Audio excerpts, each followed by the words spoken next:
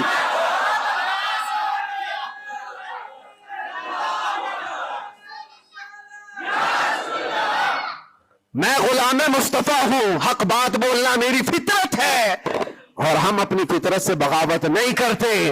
اور یہ 8 مہینے نہیں 8 سال بھی رہے، اس کے بعد نکالیں، ہم وہی بات کہیں گے جو میرے مصطفیٰ کی عزت کی بات ہوگی۔ عزیزان گرامی وقار، حالات بظاہر کچھ دنوں کے لیے ہوتے ہیں۔ امام احمد بن حنبل پر تو 1500 کے قریب، نہیں 300 کے قریب کوڑے لگائے گئے تھے۔ 300 کوڑے کس کو کہتے ہیں؟ انسان مر جاتا ہے۔ وہ امام احمد بن حنبل 5 لاکھ حدیثوں کے حافظ، لیکن جمے رہے، ڈٹے رہے، نہ کبھی ان کا عزم ختم ہوا، نہ حوصلہ ختم ہوا۔ ائمہ اعظام کو یہ تمام چیزیں گزرنی پڑی ہیں۔ امام اعظم ابو حنیفہ رحمۃ اللہ تعالی علیہ جیل میں تو انتقال ہو گیا، جیل میں انتقال ہو گیا اس امام کی جس کو کروڑوں آج فالو کرتے ہیں۔ عزیزان گرامی وقار، ایک بات یہ سمجھ کر کے چلو، مصیبتیں آئیں گی لیکن اللہ کی مدد بھی آئے گی۔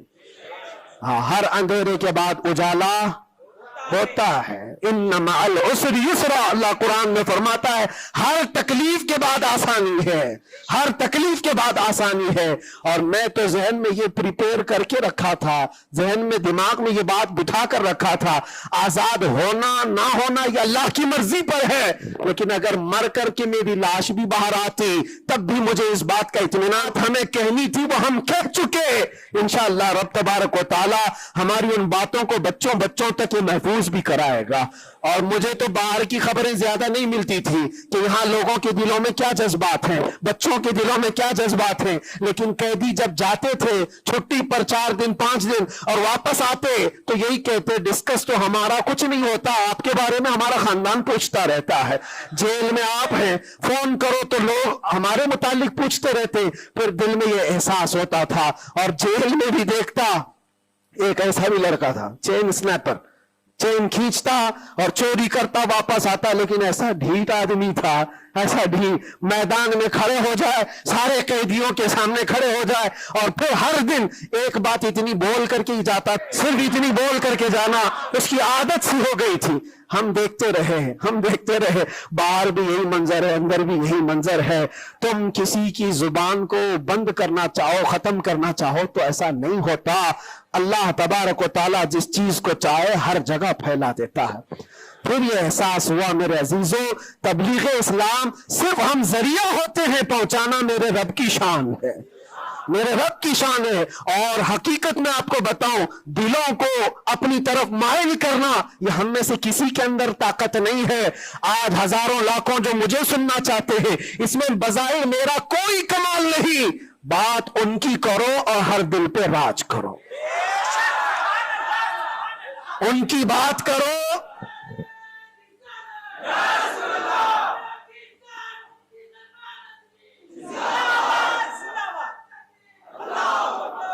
اسی لیے آج کے حالات میں آخری باتیں عرض کر رہا ہوں, میں معذرت چاہتا ہوں, آج تھوڑا سا وقت زیادہ ہوا ہے, اس لیے کہ یہ ہماری مسجد ہے اور ہمارے اوپر کوئی یہاں پابندی نہیں ہے. یہاں پر الحمدللہ جو لوگ بیٹھے ہیں 8 مہینے کے بعد سن رہے, 9 مہینے کے بعد سن رہے, تو تھوڑی کسر میں بھی نکال لوں. اس لیے میں تھوڑا زیادہ وقت آپ کے ساتھ لے رہا ہوں. ان حالات کے ساتھ جو آپ کو فیصلہ لینا ہے میرے عزیزوں, سوچ سمجھ کر کے اپنا مطالبہ بھی تو رکھو, اپنا مطالبہ بھی رکھو کہ ہم ان لیڈروں کے ساتھ کھڑے ہیں جو 500 روپے بانٹ کر کے, گلے میں پٹے ڈلوا کر کے, ہمیں نعرے لگوا کر کے گھما لے. بس نہیں, ہمارا مقصد اور ہمارا مطالبہ اتنا ہو, ان حکام, ان لیڈروں کے پاس یہ بات رکھو, میرا گھر میرا محلہ نہ بنا پایا تو کوئی بات نہیں, لیکن اتنا وعدہ کرو کہ میرے مصطفیٰ کی عزت پر جب بات آئے تو تم ڈٹ کر کھڑے رہو گے. یہ گستاخیوں کا ماحول ختم ہونا چاہیے, ہونا چاہیے کہ نہیں ہونا چاہیے. اسی لیے میرے عزیزوں, اور بظاہر ہماری بات یہ ہے کہ ہم سب سے ان لوگوں سے محبت ضرور کرتے ہیں جو قوم و ملت اور ملک کی فلاح و بہبودی اور میرے حضور پاک کی عزت کے لیے کھڑے ہوتے ہیں. ہم ان کے ساتھ ہیں کسی بھی طرح سے. ہمارا تو مقصد, ہمارا مشن صرف اتنا ہے, کسی کی جے وجے کیوں پکارے, کیا غرض ہم کو, ہمیں کافی ہے سید اپنا نعرہ, ہمیں کافی ہے سید اپنا نعرہ یا رسول اللہ. ہم اس مشن کے آدمی ہیں, لیکن پھر بھی جن حضرات نے بھی محبتوں کے ساتھ ہمارے نام کو پھیلایا ہے, ان کے مقاصد اگر صرف پولیٹیکل ہیں تو ہمارا ان کے ساتھ کوئی بھی لین دین نہیں, ہمارا ان کے ساتھ کوئی تعلق نہیں. ہاں, اگر اس لیے ہمارے نام کا استعمال کیا یا ہمیں بلایا یا ہمیں کھڑا کیا کہ اللہ کے نبی صلی اللہ تعالی علیہ وسلم کی ناموس اور ان کی عزت کے لیے ہے, تو ہم ہر دن آپ کے ساتھ ہیں, ہم ہر دن آپ کے ساتھ ہیں. لوگوں کو یہ لگ رہا ہے الیکشن آیا ہے, مفتی صاحب اس لیڈر کے پاس جا رہے ہیں, اس لیڈر کے پاس جا رہے ہیں, یہ سب افواہیں بہت ساری پھیلی ہیں. میرے عزیزوں, تھوڑا انتظار کرو. اور میں ان سیاسی نیتاؤں سے بھی کہوں گا, آپ الیکشن میں کنٹریبیوٹ کر رہے ہیں, حصہ لے رہے ہیں, سیاست میں آپ موجود ہیں, آگے بڑھو, ہم آپ کو روک نہیں رہے ہیں. لیکن اگر واقعی مقصد یہ ہے کہ قوم و ملت اور ملک اور میرے دین کی عزت اور حضور پاک کی عزت کے لیے آگے چل کر کے آواز اٹھائیں گے, تو میرا آج آپ کے ساتھ کھڑا ہونا کوئی ضروری نہیں, الیکشن گزر جانے تو پھر ہر دن آپ کے ساتھ کھڑے, الیکشن ہو جانے کے بعد بھی ہم کھڑے ہیں آپ کے ساتھ.